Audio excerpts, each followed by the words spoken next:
आप सभी को दिल से प्रणाम। मैं पवन सिंह आ रहा हूं काराकाट। सर सजदे में है, दिल में सेवादारी है।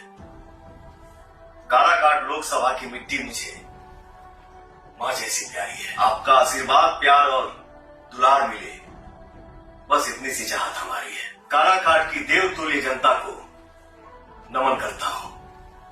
आपका प्यार मिले, आपका बेटा आपका नेता बने और मुझे सेवा करने का अधिकार मिले।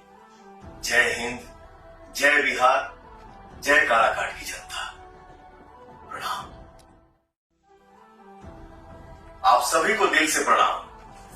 मैं पवन सिंह आ रहा हूं काराकाट। सर सजदे में है, दिल में सेवादारी है।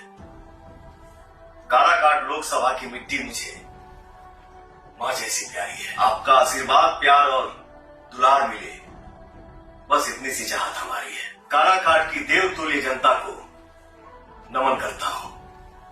आपका प्यार मिले, आपका बेटा आपका नेता बने और मुझे सेवा करने का अधिकार मिले।